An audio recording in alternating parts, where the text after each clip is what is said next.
C'est toujours un plaisir de vous retrouver sur Truth TV, la télévision interactive. Bienvenue à Sport 3, l'émission qui vous donne l'actualité sportive de toute la semaine. Alors ce soir, on parle de volleyball avec le sacre de l'AS Douane. L'AS Douane qui a remporté le championnat national en hommes et dames. On en parlera dans cette émission. On parlera également de course hippique internationale organisée par la Fédération burkinabé des sports équestres. Et on parlera évidemment de la Super Coupe AJSB dans cette émission. Mais d'abord, les décodeurs sont installés. Bonsoir Dianda. Bonsoir à tous les téléspectateurs fidèles. Bonsoir Isaka Ilbudo. Bonsoir Samy, bonsoir tout le monde. Très ravi de retrouver le plateau après quelques jours d'absence. Avec une belle paire de lunettes que vous avez sorties. Oh, merci, ça devient de plus en plus une habitude. Voilà, je l'ai dit tantôt, on parlera de la Super Coupe AJSB et un invité sur le plateau, un invité pas des moindres, c'est l'immense journaliste sportif Lassina Sawadgo, président du comité d'organisation. Bonsoir. Bonsoir Samy, et bonsoir Adjanda, bonsoir Isaka. C'est un réel plaisir de me retrouver pour la première fois sur le plateau de Sport 3, c'est ça? Sport Exactement. 3 avec les décodeurs, des amis qu'on côtoie quotidiennement sur les plateaux de sport. Et aujourd'hui, on a le plaisir d'être sur ce somptueux plateau avec vous. On espère prendre beaucoup de plaisir. Vous savez, le plaisir est partagé. Vous avoir sur un plateau, c'est un honneur. Je vais rougir. En tout cas, merci à vous de répondre présent à cette invitation. Et on se retrouve juste après cette virgule.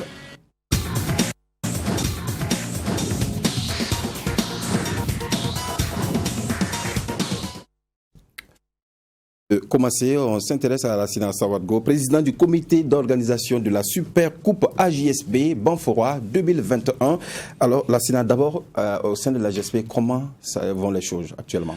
Écoutez, on a envie de vous dire au moment où je vous parle que nous sommes à H-1 mois, pile poil, pour la Super Coupe AJSB Banfora 2021. Permettez-moi d'ailleurs de rendre un vibrant hommage à toute la population de cette région des Cascades, particulièrement à la population de Banfora qui nous suit ce soir. Nous sommes véritablement dans le feu de l'action pour Banfora 2021. La date, vous la connaissez, c'est le 5 août, cette date historique-là, qui a bien voulu nous accorder la présidence du FASO pour organiser la Super Coupe AJSB. Nous sommes en plein dans l'organisation. C'est d'ailleurs la raison de notre présence sur ce plateau ici et ce soir. J'ai envie, je trépigne d'impatience déjà de vous donner les premières informations sur cette Super Coupe-là. Je voudrais d'abord vous dire que cette Super Coupe est patronnée cette année par une grande dame. Une grande dame, c'est Madame Madiara Sagnon Netou, qui est la ministre déléguée chargée de l'administration, ministre auprès du ministre chargé de l'administration territoriale et de la décentralisation, chargée de la décentralisation. C'est elle donc la patronne de la Super Coupe AJSB Banfora 2021. Et puis bien sûr, la Super Coupe est coprésidée par, naturellement, le président de la Fédération burkinabé de football, M. Lazare Bansé. Juste à ses côtés, il y aura une autre grande dame, Madame le gouverneur de la région des Cascades, Madame Joséphine Kouara Apiou, née Caboret. Et puis à côté, trois grands messieurs, trois jeunes dynamiques qui ont décidé d'afficher, surtout d'allier leur image à cette Super Coupe. Il s'agit de qui? De El Hadj Ngolo Drissa Ouattara, président du conseil régional des Cascades, que nous saluons au passage, co-parrainé par M. Drissa Barro, opérateur économique du côté de Banfora. Et puis enfin, M. Fousseni Sagnon, qui est cadre des banques à Ouagadougou. Voici donc ces personnalités-là qui vont encadrer cette dynamique équipe de la JSP pour la Super Coupe AJSB. À Banfora, vous connaissez l'opposition, c'est l'AS Sonabel, fraîchement champion du Burkina Faso, opposé à l'ASFA Yenega, vainqueur de la Coupe du Faso. Imaginez-vous un tel plateau sur la pelouse synthétique du stade de Banfora, ça promet des étincelles. Et pourquoi le choix même de Banfora? Le choix de Banfora, je voudrais d'abord dire que nous sommes dans une dynamique de décentralisation. Nous sommes déjà passés du côté de Kaya. Nous saluons d'ailleurs la population de Kaya avec son maire. Nous sommes passés du côté de Pau avec bien sûr la population donc, de Naouri, un accueil somptueux.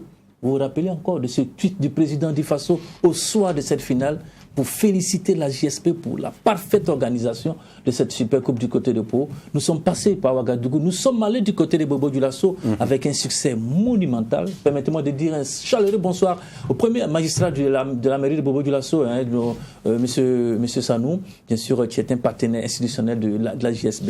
Et puis Banfora, pour nous, c'était un choix naturel, accompagné surtout par la volonté du président de la Fédération burkinabé de football, monsieur Lazare Bansé, qui a voulu nous aider à faire bouger un peu ces événements-là majeurs là, à l'intérieur du pays. Vous savez d'ailleurs que le ministre des Sports avait, dans un premier temps, souhaité que les coupes nationales cette année se jouent du côté de Banfora. Malheureusement, les calendriers n'ont pas permis de respecter cela. Et peut-être que la JSP, déjà, nous, on donne le temps pour la saison prochaine. Permettez-moi d'ailleurs de dire un grand merci au ministre des Sports, M. André-Dominique Nana, qui nous accompagne sur ce projet-là, d'ailleurs sur toutes les activités de la JSB. Nous sommes, voilà pourquoi d'ailleurs nous avons choisi Banfora. Et puis écoutez, Assami, Banfora, ça ne se refuse pas quand même. Exactement. Vous connaissez la fameuse phrase. Qu'est-ce que vous croyez? Ah oui, bien sûr. Merci, Lassina Sawargo. On va vous permettre de reprendre votre souffle, mais on reviendra vers vous. En tout cas, dans cette émission, voilà. Donc, on débute avec ce championnat national de volleyball, débuté, comme on l'a dit, ce mercredi. Et voilà, les finales se sont jouées ce samedi au centre, au Sénos B, on va dire. Et en dames, c'est l'AS Douane qui est championne, ainsi que l'AS Douane également en homme. Donc on va suivre le reportage de ces finales et on revient sur ce plateau. L'AS Douane fait le doublé cette année en volleyball. La finale chez les dames était à sens unique pour l'AS Douane qui prend le contrôle devant l'USFA. Déjà au premier set, l'USFA fait une mauvaise entame en perdant 5 points en moins d'une minute de jeu avant de se ressaisir. Les douanières l'emportent tout de même avec 25 points à 21. Au deuxième set, l'AS Douane ne fait plus des cadeaux, elle s'impose et l'enlève 25 à 17. Le troisième set était le coup de grâce à l'USFA qui n'avait plus un moral d'acier pour riposter. L'AS Douane Dame est donc championne de la saison. Chez les hommes, c'était le même scénario, même si l'USFA démarre fort au premier set en prenant l'avantage devant l'AS Douane qui se surpasse par la suite en remportant le set 25 à 20. Au deuxième set, les douaniers prennent complètement le contrôle et gagnent 25 à 13. Sans être inquiétés, le troisième set était une partie de gala et ils s'imposent en remportant 3-7 à 0. Un plaisir d'être sacré, voilà, de le savoir qu'on l'a été doublement, le plaisir est plus grand. Alors, on a l'impression que c'était facile, hein? Qu'est-ce qui a fait la différence dans le jeu? Bon, ce qui a fait la différence, c'est la concentration des enfants et la motivation. Eux-mêmes avaient besoin, c'est d'aller chercher ce titre-là. Ça fait 2 fois qu'on est en finale, qu'on perd, c'est la 3e fois. Donc ils avaient de quoi se mobiliser eux-mêmes. En réalité, d'entrée de jeu, ce n'était pas facile, ce n'était pas du donné. Voilà. Mais au fur et à mesure que le jeu s'est déroulé, ça a été facile quand même. Placé sous le signe de la participation aux compétitions internationales, le ministère des Sports et des Loisirs apprécie le niveau et encourage les acteurs à continuer dans cette lancée. Et cela augure d'un lendemain meilleur pour notre volleyball. Et c'est pourquoi nous voulons les encourager à persévérer dans le travail afin que nous puissions retrouver notre volleyball sur les chaînes internationales afin de permettre de rayonner le nom de notre pays. Le ministère va toujours jouer sa partition. Nous avons toujours soutenu et accompagné les différentes fédérations. Nous continuerons d'accompagner les fédérations, c'est les demander de mieux se préparer pour qu'une fois au niveau de la scène africaine, nous soyons vraiment bien vus, que nous revenons avec des médailles pour permettre à notre pays vraiment de se hisser sur la scène internationale. Une saison bien remplie donc pour l'AS Douane avec ce doublé qui vient clore la saison. Le doublé donc de l'AS Douane en volleyball. En tout cas, cette saison, l'AS Douane fait le sacre parce que en football également, ils sont pas mal, ils ne sont pas bien, on va dire, ils sont pas mal classés. Je me retrouve voilà. Et en volleyball, c'est le doublé Dianda. Non, vous savez que l'AS Douane a toujours régné dans ces sports de main là, que ce soit volley, hand, basket et autres. C'est peut-être au niveau du football que ça traînait un peu les pas, mais ces 4-5 dernières années, on a vu une évolution vraiment qu'on peut donc les tirer le chapeau. Faire ce doublé là, ce n'est pas forcément un événement, même si à un certain moment, on peut dire que ça a un peu tâtonné avec la Sonabi et puis certains clubs qui émergeaient un peu, ça a failli faire un peu douter un peu cette suprématie-là. Mais l'un dans l'autre, on peut dire que c'est un sacre qui est mérité.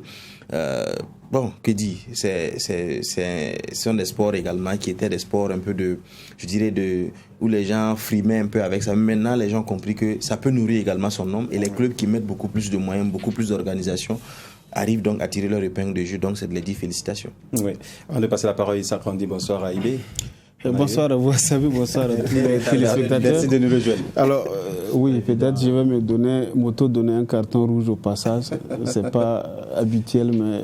Mais quand c'est un carton rouge, on sort. Donc donnez-vous un carton jaune pour rester sur le flanc. Oui, je le donne rouge parce que c'est pas dans mes habitudes. Donc je pense que c'est pas pardonnable. Alors Isaka, en 3 jours, la fédération a pu organiser un championnat qui s'est tenu et qui s'est bien terminé. C'est déjà bien de pouvoir organiser. Oui, c'est bien, mais quand même, il y a quand même un bémol aussi, quand même, il faut le dire, parce que vous le dites si bien, un championnat en 3 jours, ça veut dire que quelque part, pour moi, j'estime que c'est le côté un peu qui m'agace un peu, c'est ce côté-là. Parce qu'en principe, un championnat, ça devait quand même avoir quand même un temps une durée quand même assez importante qui vous permet quand même de mesurer la vraie valeur des acteurs. Mais cela dit, le championnat s'est tenu, on ne peut que l'encourager. Maintenant, il faut qu'on essaie déjà de ne pas tomber dans l'autosatisfaction béante. Penser déjà vraiment organiser un championnat, je veux dire sérieux, un championnat assez solide, parce que de toute façon... Mais en 3 jours, ça ne veut pas dire que c'est pas sérieux. Peut-être qu'il y a eu des phases éliminatoires. Je veux dire c'est sérieux, mais je veux dire un championnat qui peut permettre aux équipes d'être beaucoup plus compétitives. Parce que de toute façon, vous organisez un championnat, vous allez sortir des champions, et l'objectif de ces champions, c'est quoi? C'est d'aller peut-être titiller d'autres champions venant d'autres continents ou d'autres pays. Maintenant, si là-bas, les championnats sont organisés de façon... comment on appelle saisonnière, vous comprendrez qu'évidemment vous aurez un champion, mais vous ne pourrez pas forcément avoir la compétitivité.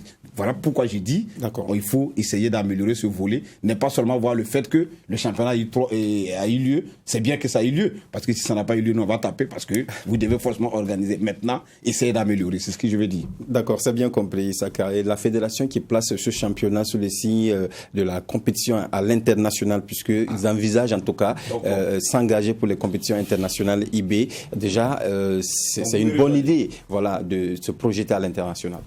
Oui, déjà, c'est bien de se fixer comme objectif la compétition à l'international.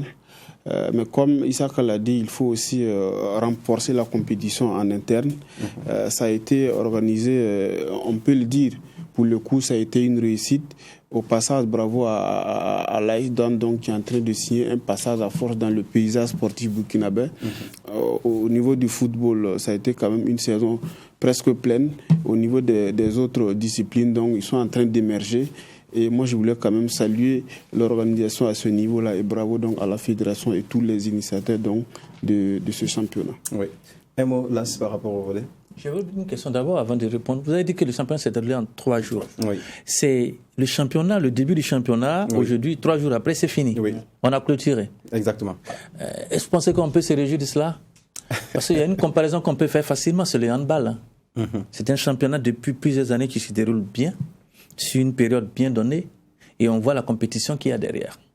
On ne va pas, c'est vrai, tirer à bouillir sur la Fédération de volleyball parce que je connais le président personnellement qui est très dévoué pour le développement du volleyball.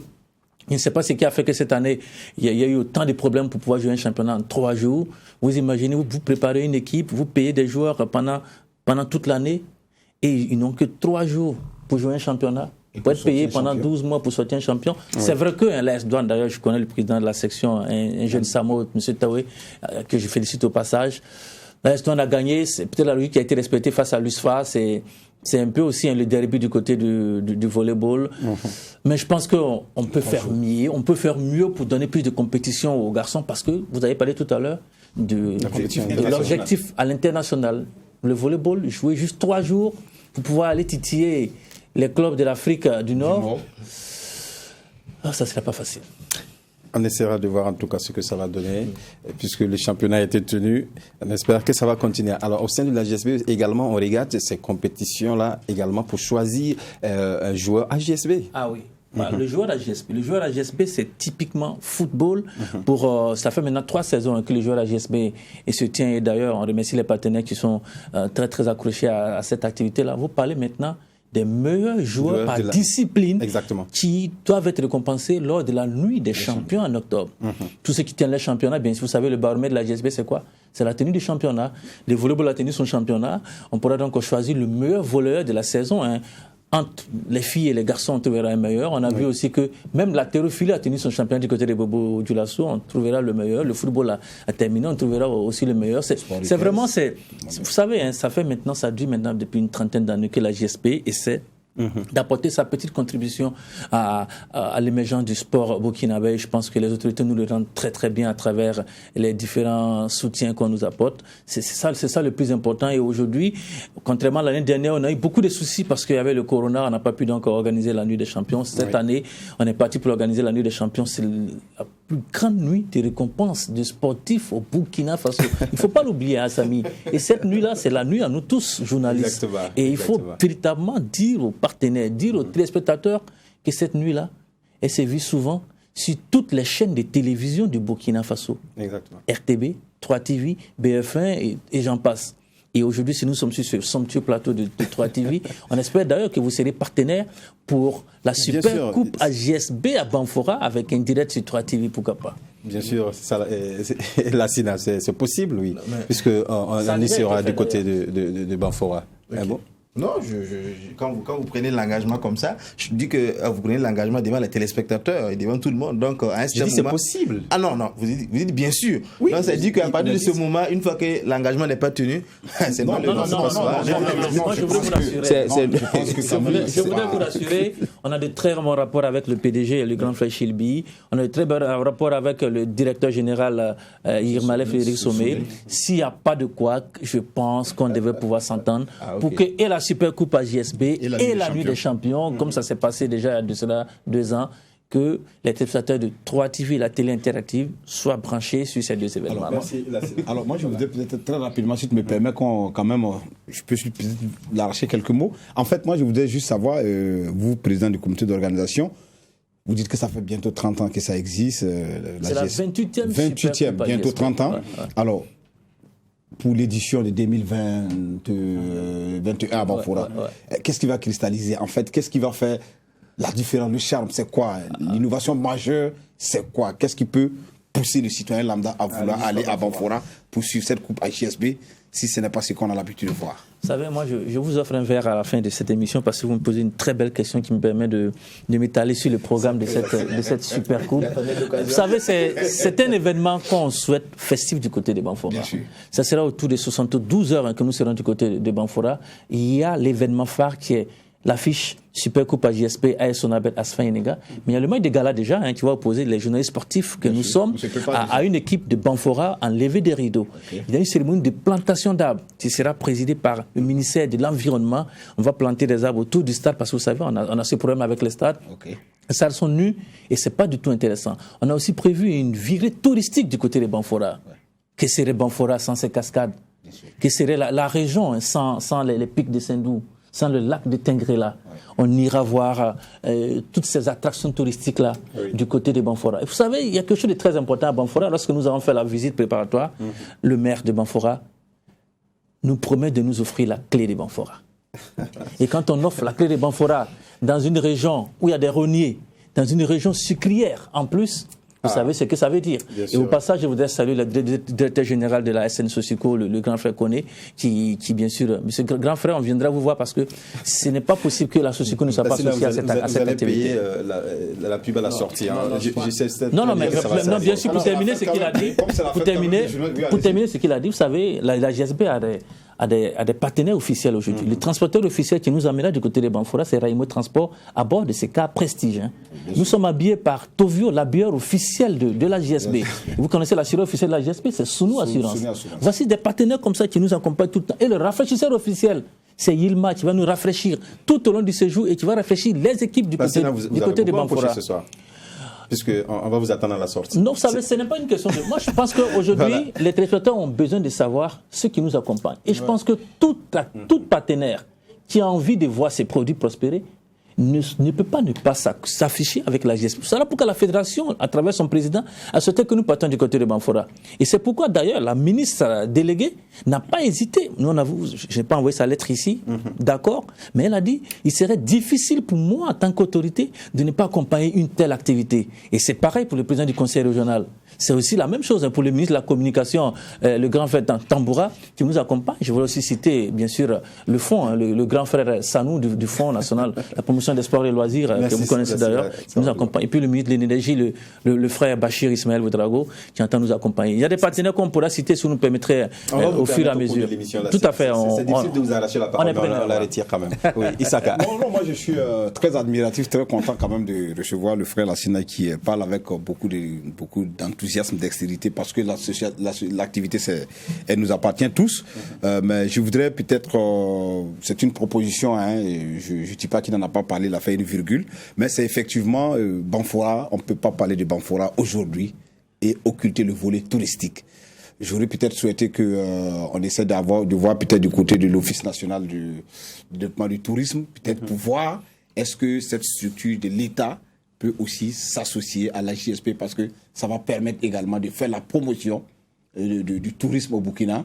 Peut-être qu'ils n'y ont pas pensé, ça peut être une possibilité, une solution. C'est prévu. Donc, je pense on en a pensé, on a déjà pris contact avec le financier du tourisme. Vous faites bien, vous t'en avez une pêche. Ouais. Je ne vais pas la récupérer tout de suite parce que ça m'amuse de me taper sur les doigts. L'occasion viendra. Une occasion également de pouvoir les remercier d'avoir pensé un peu à cette mise au vert. Parce que je sais que. Oui, ça sera fait. Ah, ok, la mise au vert. Mise au vert assurée. Ah, ok. Ouais. Vous avez une passe décisive. Voilà, on continue cette émission avec la course hippique internationale organisée par la Fédération burkinabé des sports équestres. Une semaine après celle de l'Association des éleveurs d'Ema de Pabré, c'est la Fédération qui emboîte le pas. Plusieurs nationalités étaient au Burkina Faso. Il s'agit du Mali, du Bénin, du Nigeria. Oui. Voilà, qui ont participé à cette course internationale. C'était ce samedi sur l'hippodrome de Amdalaï. On suit le reportage. C'est une course hippique à envergure internationale qui a été servie aux amoureux du sport équestre ce week-end à l'hippodrome de Ouagadougou. Un championnat qui se veut particulier avec la participation d'autres pays de la sous-région. Et pour cette édition, le Burkina Faso et le Niger, grands favoris de la compétition, étaient les plus attendus. Pour le président de la Fédération burkinabé des sports équestres, c'est un pari réussi. Et je suis vraiment satisfait parce que d'abord, c'est comme on a coutume de dire, et quand une grande compétition réunit plusieurs personnes comme ça, et puis il n'y a pas eu d'accident, et même s'il y a des accidents, pas eu de blessés, nous rendons grâce à Dieu pour ça. Et au-delà de ça, l'organisation a été parfaite. Et donc je profite de ce micro pour remercier tous les acteurs qui ont participé à que la cérémonie soit très belle. Les organisateurs, et les propriétaires de chevaux, les palefreniers, les jockeys. Et je profite en même temps de féliciter vraiment la délégation du Niger qui a remporté ce prix et aussi les deux délégations qui ont fait le déplacement pour venir quand même apporter leur soutien à cette fédération burkinabé de sport équestre. Le représentant de la délégation du Niger a pour sa part félicité le Burkina Faso pour la tenue de ce championnat international qui est pour lui une compétition première en Afrique. C'est un grand plaisir et c'est une première ou une deuxième fois en Afrique. J'allais dire une première fois en Afrique. Et vraiment, raison pour laquelle je remercie le PDG ou bien le directeur général de cette institution que je vois très bien, qui fait jouer l'ensemble des Burkinabés avec le cheval, qui est insigne aussi pour le Burkina. Raison pour laquelle, vraiment, j'invite aussi, de notre côté aussi, chez nous, à faire comme lui. Parce que nous, on a la loterie chez nous aussi. Il faut qu'il prenne ça, c'est un très bon exemple. Selon le ministre de l'Énergie, des Mines et des Carrières, une telle compétition de grande envergure mérite un accompagnement de l'État, d'où sa présence à cette cérémonie. Vous savez, aujourd'hui, nous sommes plus que jamais dans une situation où on a besoin que tous les fils et les filles du Burkina se donnent la main. C'est pour cela donc que nous avons tenu à encourager le jeune président de la Fédération des sports équestres qui fait un travail formidable et qui a réuni plusieurs pays donc, de la sous-région au niveau du Burkina. Vous avez vu la qualité donc, de de ces chevaux-là et du sport et l'engouement aussi. Vous avez vu l'accompagnement que nous avons eu avec donc, les parieurs aussi donc, de la Lonabé. Et pendant longtemps, nous avons parié avec des chevaux donc, de l'extérieur, de la France, ainsi de suite. Et aujourd'hui, avec nos chevaux au niveau du Burkina, nous avons la possibilité aussi de parier. À ce championnat international des sports équestres, les vainqueurs de chaque catégorie ont été récompensés. Et c'est le Burkina Faso et le Niger qui s'en sortent avec une bonne moisson. Rendez-vous est pris pour la 13e édition en 2022. Voilà, un reportage signé Yasset Sawadgo. Une belle course d'ailleurs à l'hippodrome de Amdalaï. C'était une course qu'il fallait tenir, n'est-ce pas? Oui, une très belle course, il faut le dire. Et puis il faut profiter de l'occasion, saluer quand même le dynamisme de la Fédération burkinabé du sport équestre, chapeauté par le jeune Rachid Nakoulma, qui depuis son accession à ce poste-là a vraiment redynamisé les choses. Les sponsors sont en train de revenir. Et avec cette compétition internationale, on a vu le Nigeria, le Sénégal, le Niger, vraiment des délégations qui sont venues, qui ont été émerveillées. Je parle sous le contrôle de mon jeune ami Ibé qui était là également, qui a eu l'occasion de suivre cette compétition. Vraiment, c'était très bien avec la présence du ministre Bachi, qui a même fait une grande promesse.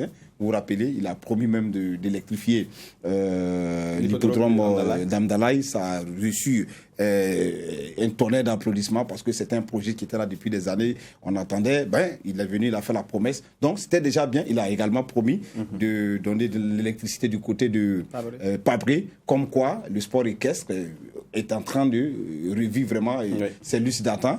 Et pourquoi pas en filigrane. Il semblerait que comment on appelle, la Lonabé est en train de travailler un peu avec cette fédération pour revoir un peu comment relancer le pari mutuel urbain au niveau du Burkina. Donc, c'est un package vraiment d'innovation, voilà, de très bonnes choses qui tournent autour du cheval, comme quoi le cheval reste l'emblème du Burkina. Il n'y a pas de raison que l'activité autour du cheval ne puisse pas produire vraiment quelque chose de sensationnel. D'accord. Ibé, un mot rapidement. Oui, il faut dire que c'est une très belle compétition qu'on a assisté le week-end dernier. Et vraiment, c'était une semaine assez époustouflante en matière donc, de sport équestre. Après l'événement de Pabré, il y a pratiquement les mêmes acteurs qui se sont retrouvés du côté de l'hippodrome d'Amdalaï pour une course hippique très bien enlevée. On a vu l'engouement que ça a suscité et les promesses qui ont été tenues sur place. Et lui parlait déjà de l'électrification des deux hippodromes, Amdalaï et Pabré. Et sur place aussi, on avait inauguré un podium qui avait été offert donc par la Lonabé. Et derrière, quand vous regardez donc toute la mobilisation et tous les engagements donc, qui ont été pris sur place, vous vous rendez compte qu'il y a quand même un intérêt assez poussé donc, pour le cheval au Burkina. Et du coup, c'est la promotion du cheval donc, en train de renaître de ses cendres.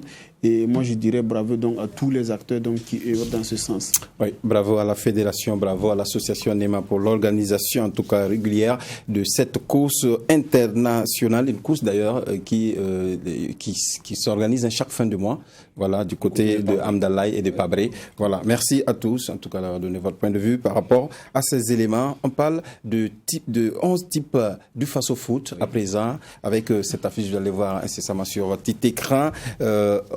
11 types concoctés par les journalistes et ainsi que les internautes. C'est bien cela, Lassina Sawadgo? Oui, c'est bien cela. Les journalistes, les entraîneurs, les capitaines de certaines équipes et puis les observateurs, ceux qui sont généralement au stade férus du football. Chacun peut donner son avis.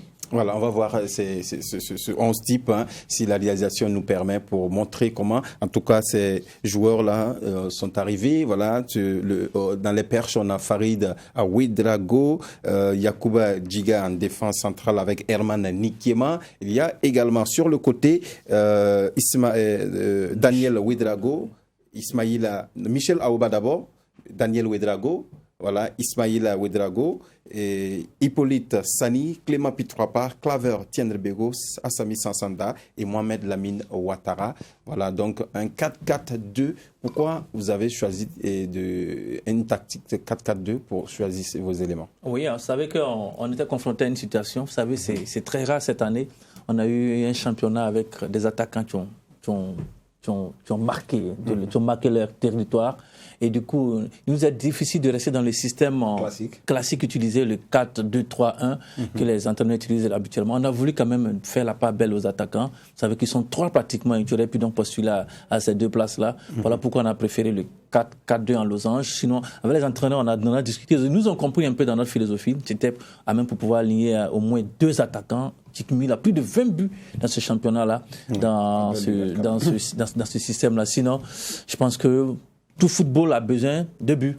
Et lorsqu'on a des buts, on ne doit pas pouvoir refuser des buts. Voilà pourquoi on a préféré cela que de passer dans le système, le 4-2-3 ou le 4-3-3 que certains nous ont proposé. Oui, avant de vous donner la parole, les décodeurs, on va voir comment ces voix ont été compilées, si la direction nous permet, on va voir cela. En tout cas, beaucoup de journalistes, d'internautes, d'entraîneurs, en tout cas, ont voté ces joueurs-là pour leur permettre d'être dans ce 11 type, si la direction nous permet.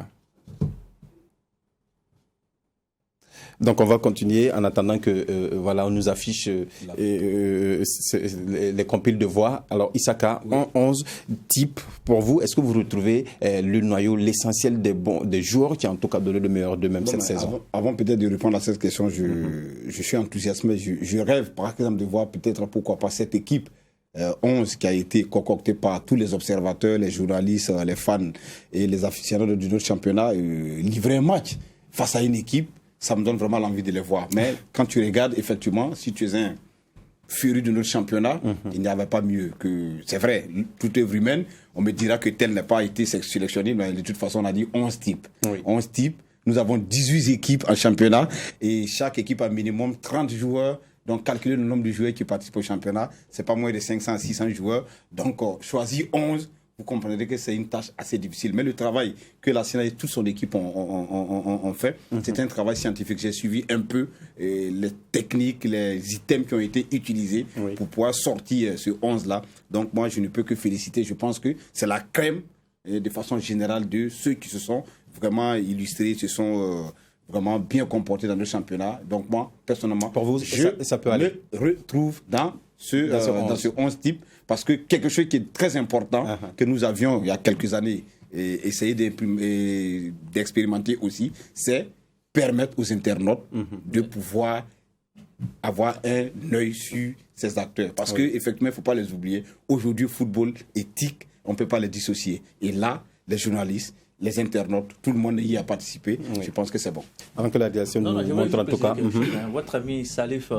Ouedraogo de Castel, qui s'est chargé de la compilation, a parti sur un principe. Il dit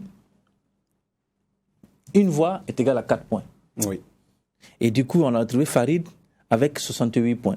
On a trouvé Nasser Djiga avec 44 points, Herman avec 84 points, Daniel Ouedraogo 48 points, Michel Aouba 44 points, Ismaïla Ouedraogo 96 points, Hippolyte Sanu 52 points, Clément Putrapa le plus bas point, 36 points, Kavek Ndebo 88 points, Assami Sansanda 92 points, et puis le top des tops, Mohamed Lamine Ouattara 104 points. Voilà un peu les points. Voix récoltées au total. Oui. Mamadi Bagué, par exemple, l'entraîneur a eu 76 points. Yaya Kone, 40 points. Et puis Brahma Traoré, 28 points. Donc voilà, du RCB. Voici un peu comment a été fait donc, ces travaux-là. Vous permettez d'ailleurs de rendre un hommage à un ami, Alassane Diaka, celui qui fait le tableau que vous voyez là. C'est un internaute que j'ai rencontré comme ça aussi sur la toile et puis qui nous aide à améliorer un peu nos publications. Alassane Diaka, si tu nous suis encore, merci pour ta participation. Mais très rapidement, moi je vous dis félicitations parce que c'est un travail assez difficile. Je me suis plusieurs fois essayé. Je me rends compte que par exemple en Ligue 1, on utilise l'Opta. Ils ont un logiciel qu'on appelle Opta qui facilite. Mais nous n'avons pas encore ça. Mais malgré ça, on arrive à faire sortir ce travail. Je pense qu'au fil des années, les partenaires aideront par exemple la GSB, pourquoi pas, à obtenir tous ces logiciels qui sont les logiciels qui existent aujourd'hui, qui ont besoin vraiment un peu de financement pour les obtenir. Et le travail devient beaucoup plus fluide et plus facile. Mais pour l'instant, je dis bravo. Non, alors, Diana, je termine. Il y a un peu d'expérimentalisation. Parce que, imaginez-vous, la meilleure défense du Faso Foot ne figure pas ensuite dans l'équipe type. Ça, on peut nous en vouloir. mais nous ne faisons que comptabiliser des points qu'on nous envoie. C'est une question que je voulais poser à Diana, puisque moi je vois Michel Aouba dans ce 11 type. Pour moi, Michel Aouba qui n'a pas terminé la saison tonitruant, en tout cas au meilleur de sa forme, pour moi. Donc, est-ce que vous êtes du même avis que moi sur ce 11 de départ, sur ce côté Je crois que si on va aller dans ce sens, peut-être à la limite près Lamine Ouattara ou d'autres, sinon parmi la présence de tous, il y aura peut-être un débat. Voilà, parce que par exemple, quand on reprend sur le côté droit, en défense centrale, il y a des choix qui peuvent peut-être changer de part et d'autre. Parce qu'il y en a qui ont commencé fort, qui n'ont pas terminé fort. Il y en a qui ont commencé également de façon et qui ont terminé fort. Donc ça veut dire que l'un dans l'autre, ça se recoupe. Là où moi je voulais juste dire, c'est d'apprécier un peu le travail scientifique qui a été fait ici, parce que on voit que au-delà de critiquer un peu, de rendre l'information, de critiquer, on voit des hommes de médias, des internautes qui arrivent à faire des propositions, qui apportent. C'est-à-dire ça pousse ceux qui sont au niveau de la déventure à aller en sens, parce que les journalistes même qui sont là, qui vous aident à communiquer, qui vous aident dans votre travail, sont en train de prendre la déventure pour faire certaines grandes choses. Je crois que c'est en cela qu'il faut voir les choses et voir que nous n'allons pas juste nous contenter de rester sur les plateaux, de critiquer, mais nous apportons également quelque chose, quitte aux acteurs de mettre vraiment le sien pour que ça puisse évoluer. Je vais embaucher la même trompette que Dianda pour évoquer une situation. C'est la présence, par exemple, de Nasser Diga. Il joue à Vitesse. Vitesse a flirté avec la relégation. Mais Nasser a titillé les sommets. Il a joué la CAN des juniors. C'est peut-être un peu le choix glamour des internautes, des entraîneurs, des journalistes. On voit déjà en lui un futur grand talent. Et d'ailleurs, il est parti au FC Bâle. Sinon, si c'était sur la position de son équipe, c'est pratiquement le seul joueur dans ce positionnement-là qui est dans cette équipe type. Oui, mais sinon, il a transcendé. Oui, sinon c'est le Big Four, comme on le dit, qui se retrouve dans cette équipe type. C'est pour dire un peu qu'au-delà de tout, il y a ce petit quelque chose glamour là qui plaît aux gens, qu'on peut ressortir sur un choix par rapport à un tel autre.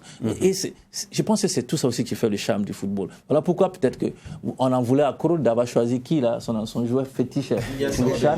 Non, c'est pas Ilias Sawadogo. Non, pas Tiendribego, mes amis. Le joueur de l'USO. Ilias Tiendribego. Voilà. Qui, si c'était sur des valeurs intrinsèques, nous ne serions pas là au CHAN. Mais il a choisi, on l'a critiqué, mais bon, il est resté sur sa position. D'accord, merci en tout cas Las pour ce 11 type du championnat national. Et pour la Ligue de football professionnel, la saison a été telle offensive cette saison. Donc en tout cas, on va s'aligner derrière ce 11 type pour vous faire écouter en tout cas cette interview de Abdul Karim Ouedraogo, c'est le secrétaire exécutif de la Ligue de football professionnel. On peut dire que la saison a été vraiment très offensive. Très offensive parce qu'il y a au moins 3 équipes qui ont marqué plus de 45 buts.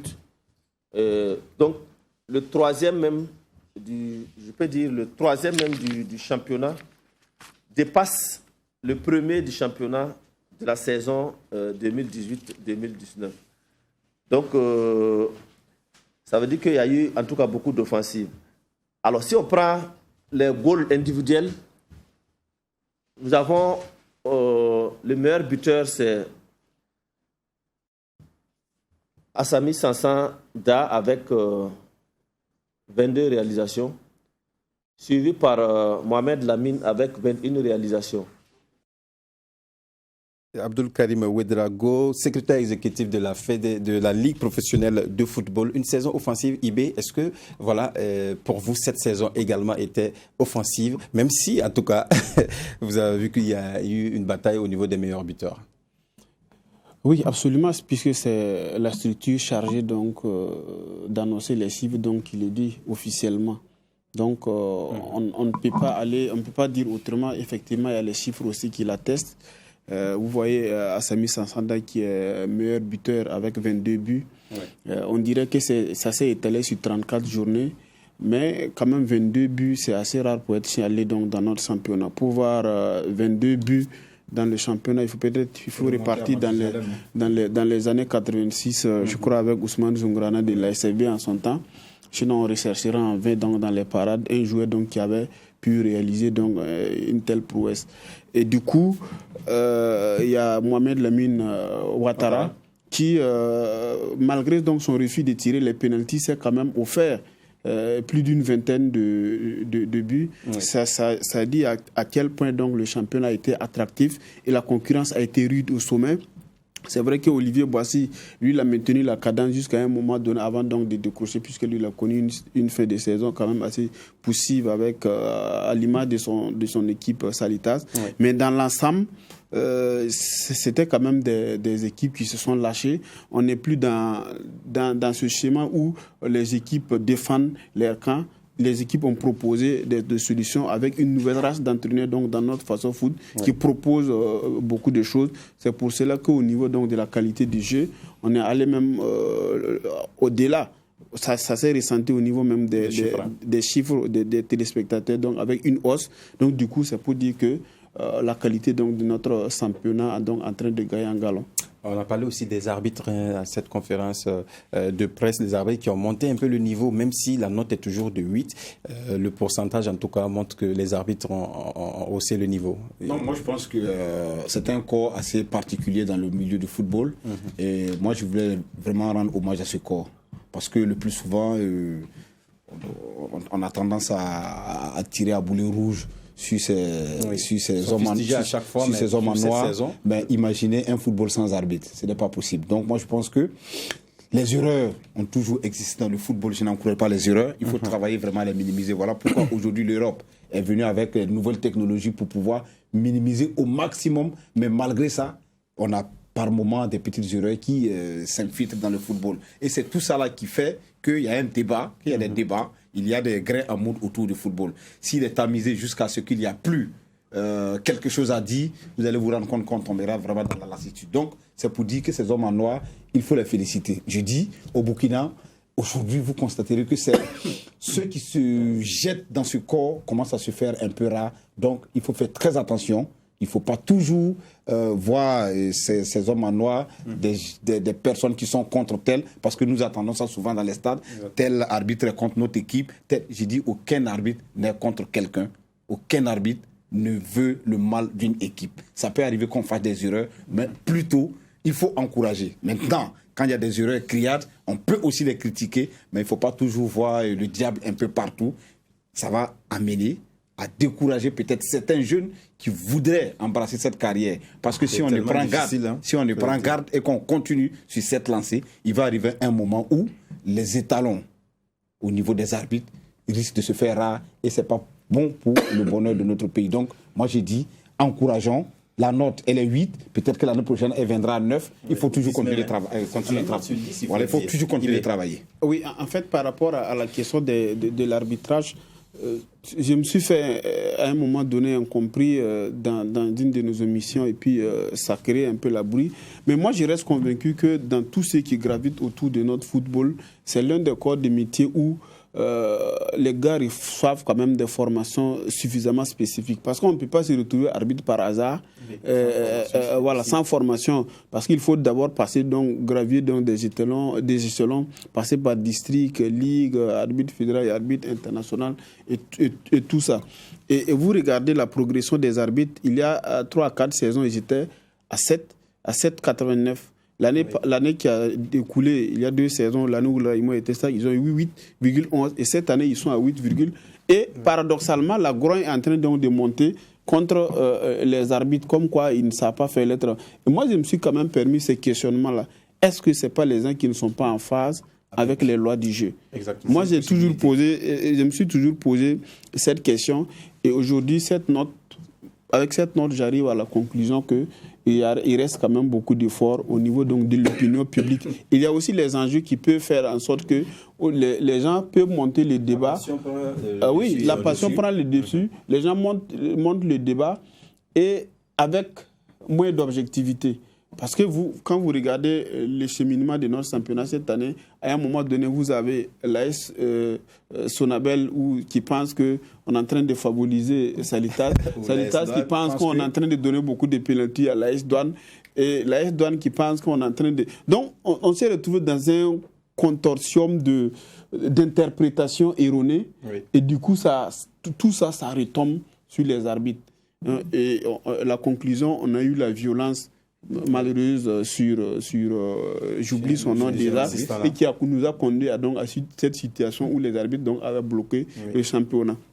Et avec tous ces chiffres, moi je pense qu'on peut les utiliser quand même pour mener une communication assez lucide pour interpeller les gens et ramener tout le monde à la raison. D'accord, avant de repasser la parole à Lassina Sawadgo, notre invité du jour, on va écouter encore Abdul Karim Ouedraogo qui parle de l'affluence au stade. On l'écoute.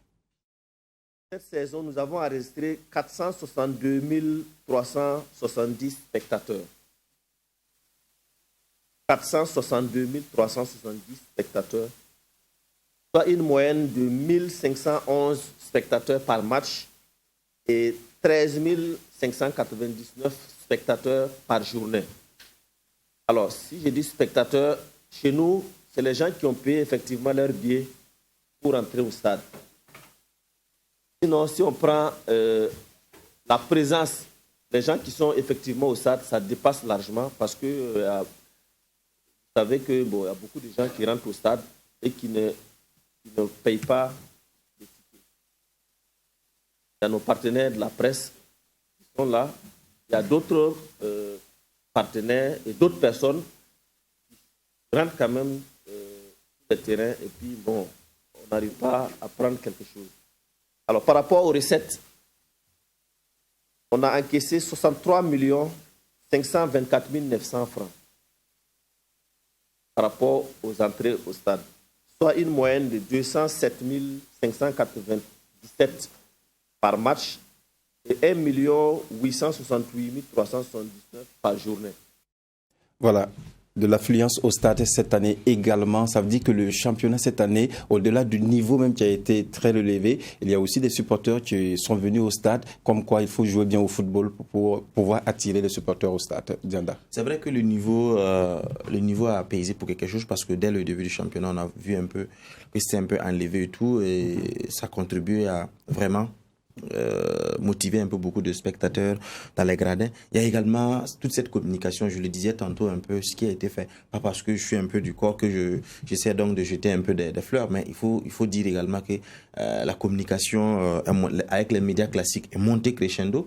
Il y a également les nouveaux médias, notamment les réseaux sociaux qui ont fait un grand boulot. On voit beaucoup d'autres personnes également qui ne sont pas forcément journalistes, mais qui sont des observateurs du foot, qui sont à côté. Oui. Et à travers les réseaux sociaux, on sent... Au passage Rodrigue, Ismaël Kaboré, oui. Lassina Sawadgo. C'est plus mon ami, plus notre ami... Oui, et plus d'autres encore. Comment il s'appelle? Salif Ouedraogo et Talon Kibaya, lui également. On ne va pas tous les citer. Oui, effectivement, oui, j'en dis. Juste parce qu'à un certain moment, ne serait-ce que les publications, quand ils font des résultats, vous voyez un peu les commentaires qui sont là. Oui, j'ai raté ce match. Donc finalement, ça pousse les gens à venir un peu. C'est vrai qu'à un certain moment, c'est parce que peut-être la culture n'y est pas, sinon c'est pas le coup. Vous venez souvent, vous payez juste un ticket pour suivre 2 matchs. C'est pas que ça, mais il faut encore du travail. Il faut encore du travail pour peut-être, parce que ces chiffres-là, c'est quand même, au vu du potentiel qu'on a, c'est quand même en deçà. Mais je crois que nous sommes déjà sur la bonne taille. C'est de travailler maintenant du côté marketing. Peut-être, je sais qu'il y a eu une époque où on avait... Non, je finis, c'est très important. Oui, allez-y. On avait fait une tombola où ceux qui venaient un peu au stade... C'était en 2009-2010. Voilà, un peu quelque chose. C'était pour susciter les supporters à venir au stade, mais on arrive quand même à avoir cette hausse. Je voudrais quand même dire un mot sur ce volet-là du championnat. C'est vrai, on peut se réjouir du nombre croissant de spectateurs qui viennent au stade. Mais Dianda a parlé de quelque chose, il a parlé un peu du marketing. Vous savez, le football, même les autres activités, c'est des événements commerciaux. Comme l'événement de Banfora. On peut pouvoir les vendre. Exactement. Oui, on peut pouvoir les vendre et bien les vendre. Moi, je dirais, aujourd'hui, quand on regarde la programmation des matchs qui a été faite au niveau du face au foot, il y a des programmations qui laissent à désirer. Aujourd'hui, on connaît les affiches. Les affiches, ce ne sont pas les noms. Quand on est dans le classement, on sait quelles sont les affiches qui peuvent attirer les gens au stade. Lorsque vous mettez un match important à 16h, et vous savez qu'à 16h, on a 40 degrés à Ouagadougou, les gens n'y viendront pas. Lorsque vous avez l'éclairage au stade municipal, qu'est-ce qui nous empêche de commencer à jouer les matchs au stade municipal à 17h pour avoir des... Parce que tous les matchs qui sont joués en deuxième heure au stade municipal ont toujours été les meilleurs matchs. Et voilà pourquoi j'ai dit aussi, jusqu'à présent, ce n'est pas normal que le stade Wobi ne soit pas encore éclairé. Les pylônes sont toujours là. Oui. On a jeté de l'argent à la fenêtre. Jusqu'à présent, le stade n'est pas éclairé. Vous parlez de qualité. On continue de jouer le championnat sur le stade qui s'appelle Batebo Balibia à Koudougou. Et on veut des résultats. Mais ça ne peut pas. Ça ne peut pas. Il faut qu'on ait le courage. Malheureusement, on a foutu de l'argent en l'air pendant toutes ces infrastructures du 11 décembre là, qui n'ont pas du tout été à la hauteur. C'est vraiment dommage. Le ministère des Sports, aujourd'hui, le ministre est là, il n'a que ses yeux pour pleurer. Et d'ailleurs, par ricochet, le stade municipal aussi a subi le fou. Mais on ne peut pas vouloir avoir un championnat de qualité sans un minimum d'infrastructures. Lorsque dans un pays sahélien comme le Burkina, mettons de l'éclairage et jouons nos matchs à partir de 17h, 19h et 21h, vous verrez, il y aura encore plus d'engouement parce qu'il y aura la qualité. Et puis bon, les choses vont suivre. Et puis, exactement. Et puis ce qu'il dit aujourd'hui, et même la CAF est très regardant sur le potentiel des différents championnats qui se jouent sur le continent. La liste vient de tomber. On a les 10 meilleurs championnats qui ont été répertoriés. Ça veut dire qu'aujourd'hui, on ne peut pas se cacher la main, on ne peut pas se cacher avec... on ne peut pas se cacher. Il faut travailler pour aller dans le sens de l'amélioration, comme il a dit. Effectivement, ayons le courage à un moment donné de se regarder dans les yeux pour se dire ceci ne va pas, ceci ne va pas. Nous sommes sur la bonne voie, Issa. Voilà, on est sur la bonne voie, mais cela n'empêche pas. Je voudrais vous dire une chose. Vous voyez le stade municipal? Vous voyez l'odeur qui se dégage du stade municipal lorsque vous allez pour couvrir un match? La réflexion a été faite il n'y a pas longtemps. Hein. Mais c'est déjà délabré là. Vous savez combien de millions on a mis dans cette affaire? Je crois que c'est autour de 44 millions pour la réflexion des égouts et tout ça. Ça n'a rien donné là. Vous voulez qu'on avance comme ça? C'est difficile. Ça va aller, Dianda, la Sina Sawadgo. Voilà, ça viendra, Inch'Allah. Alors, la Sina nous a apporté du matériel de golf. Alors, dites-nous. Ah oui, je voudrais vous dire à vous, 4 ici, aux téléspectateurs, que peut-être que c'est la fenêtre glamour de cette émission ce soir. Je suis venu avec un matériel de golf qui a été offert par l'association des golfeurs du Burkina. Oui, bravo. Vous savez que la JSP, nous étions hier du côté du golf club à Balkoui pour une initiation au golf. Les journalistes ont été émerveillés par tout ce qu'on a pu voir. Par M. Samaké, le président, par M. Kambou et tout ce monde-là qui ont pu aider les journalistes à comprendre la subtilité du golf. C'est vrai, on a toujours eu l'impression que c'est un sport pour riches, au vu du matériel là, mais on peut pouvoir s'accommoder, faire du golf à Ouagadougou. Le Balkunaba y était avec d'autres personnes. En tout cas, je suis venu avec ça au nom du président de la JSP, Jérôme Tedbego, pour dire merci à l'association des golfeurs du Burkina qui nous a reçus. Et vous savez quoi? On nous a offert 1 mois d'initiation au golf, gratos pour les hommes et 2 mois pour les filles. Donc, Mme Christelle Dabré, Mademoiselle Sandrine Zougouri et les autres pourront aller pendant 2 mois faire du golf à Balkoui.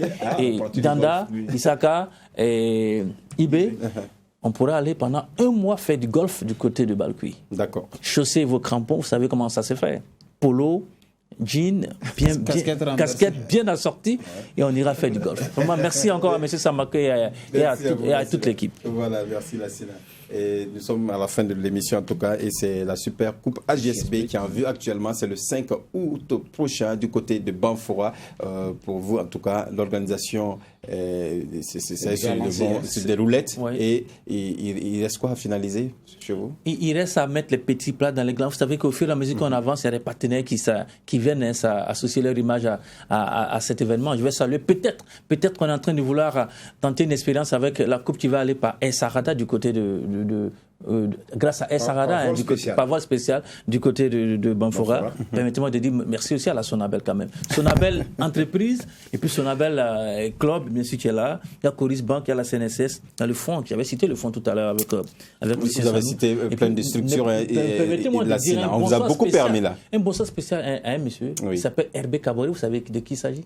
Non. Le maire de Nagrengo. Le maire de Nagrengo, merci. Vous savez que la mairie de Nagrengo et la JSP, honorable Herbé. Vous êtes tous deux politiciens, donc on va vous comprendre. Vous savez que la mairie de Nagrengo et la JSP, c'est un partenariat qui dure depuis très longtemps. Vous savez que la dernière Assemblée générale s'est tenue à Nagrengo. Et permettez-moi de dire un bonsoir spécial à l'honorable Herbé Kabore et à son secrétaire général, le très dynamique qui nous aide aussi à merci Lassina, on vous a beaucoup permis ce soir. Nos activités. Merci à tout Banfora Merci à Madame la clé de Banfora. Nous avons la clé de Banfora. Nous reviendrons encore sur ce plateau si vous le permettrez, bien sûr. Remercier les décodeurs surtout. Merci aux décodeurs, bien sûr, pour l'accueil chaleureux. Parce que Dianda, en plus, Dianda nous promet quelque chose juste derrière l'émission. Vous ne verrez pas ça. Il y aura des choses derrière l'émission. Merci, Lassina Sawadgo, merci Ibé, Salam Ibrahim Dianda.